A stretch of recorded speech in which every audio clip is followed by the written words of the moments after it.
Okay hello. तो आज की क्लास में शुरुआत करेंगे सबसे मस्त टॉपिक से। इस चैप्टर के सबसे बढ़िया बढ़िया टॉपिक से शुरुआत करने वाले हैं। एक्चुअली में जैसे मैंने शुरू में ही बताया था कि डाल्टन का जो लॉ था उसमें कहीं ना कहीं एरर था।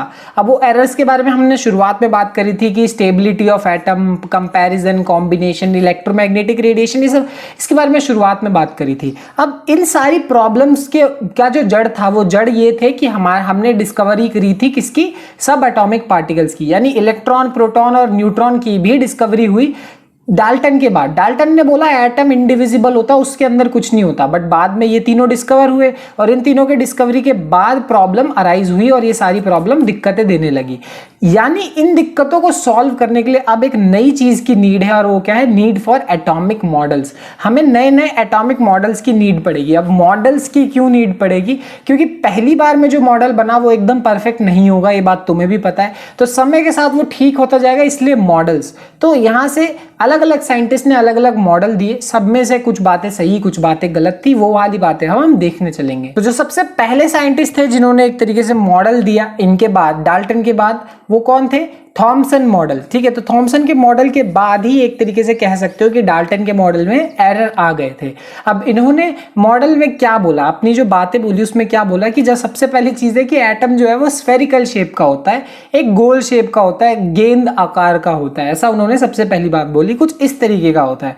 इसमें उन्होंने क्या क्या खास बातें बोली? सबसे पहली चीज, जो पॉजिटिव चार्ज है वो यूनिफॉर्मली डिस्ट्रीब्यूट, यानी ये जो पूरा का पूरा स्फेयर देख रहे हो ना, ये ऑरेंज कलर का, ये पूरा का पूरा तुम देख रहे हो, ये पूरा का पूरा पॉजिटिवली चार्ज है। ठीक है, पूरा का पूरा, जैसे तुम्हारे पूरे घर में हवा है वैसे इस पूरे एटम में सिर्फ पॉजिटिवली चार्ज है। बट बीच बीच में उन्होंने ये भी बोला कि कहीं ना कहीं बीच बीच में इलेक्ट्रॉन्स भी इम्बेब्ड हैं, कहीं कहीं बीच बीच में, जैसे देख सकते हो यहाँ इलेक्ट्रॉन इलेक्ट्रॉन इलेक्ट्रॉन इलेक्ट्रॉन, ये सब इलेक्ट्रॉन है। तो पूरे के पूरे पॉजिटिव स्फेयर में कहीं ना कहीं इलेक्ट्रॉन भी इम्बेब्ड हो रखे हैं। ठीक है ना, अब इम्बेब्ड मतलब लगे हुए हैं। अगली चीज यहाँ पे ये उन्होंने मतलब अगली चीज ये है कि इन्होंने जो नाम दिए, इन्होंने, या फिर अलग तरीके से कह सकते हो वो ये भी है कि इसको हम plum pudding model, resin pudding model या फिर वाटरमेलन मॉडल भी बोल सकते हैं। एक्चुअल में इसका रीजन ये है ना कि देखो, जो वाटरमेलन है वो कहीं ना कहीं बहुत ज्यादा रिजेंबल करता है इससे।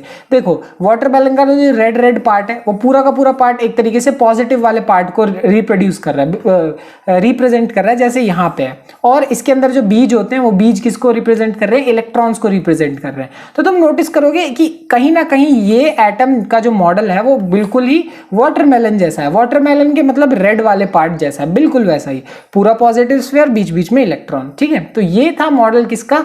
थॉमसन का। ठीक है, तो थॉमसन्स मॉडल में ये बात थी। बट ध्यान रखना, इन्होंने ये बोला, इनके मॉडल में सबसे इंपॉर्टेंट और खास बात ये थी कि उन्होंने ये बोला कि एटम जो है वो अज्यूम इन्होंने ये किया कि यूनिफॉर्मली डिस्ट्रीब्यूटेड होता है, जो मास होगा एटम का वो यूनिफॉर्मली डिस्ट्रीब्यूटेड होगा।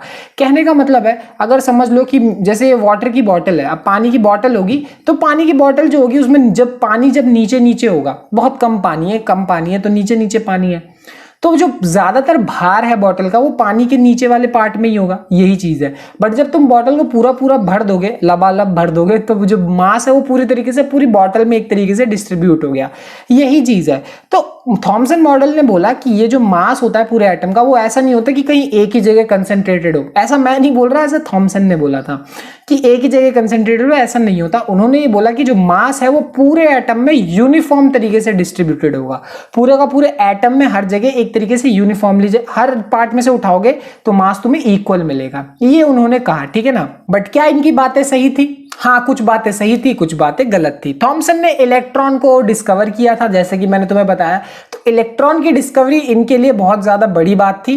तो और वही चीज एक तरीके से शुरुआत भी है। तो जो इन्होंने इलेक्ट्रॉन वाली बात बोली वो तो सही थी, बट इसके आगे क्या कि आगे कुछ लेटर एक्सपेरिमेंट्स की वजह से, इसके बाद कुछ एक्सपेरिमेंट्स की वजह से थॉमसन का जो मॉडल था वो गलत हो गया। ठीक है, यानी पूरा का पूरा मॉडल ही गलत हो गया। अब तुम ये मत बोलना प्लीज कि यार ये जो हम पढ़ते हैं ये क्यों पढ़ते हैं, अगर ये गलत है तो प्लीज ऐसा मत बोलो। ठीक है, रीजन समझो, इसको रीजन समझने के लिए ना एक सेपरेट वीडियो बनाऊंगा संडे स्पेशल्स में कि हम गलत चीजों को भी क्यों पढ़ते हैं और इसका एक रीजन होता है। अगर ये नहीं एग्जिस्ट करेंगे तो बड़ी दिक्कत हो जाएगी। ठीक है, पर इतना समझ लो कि ये मॉडल गलत है, बट कहीं ना कहीं इस मॉडल से हमें इलेक्ट्रॉन की जानकारी मिली। किसकी जानकारी मिली? इलेक्ट्रॉन की। तो हम इसको पूरी तरीके से अभी भी गलत नहीं बोल सकते।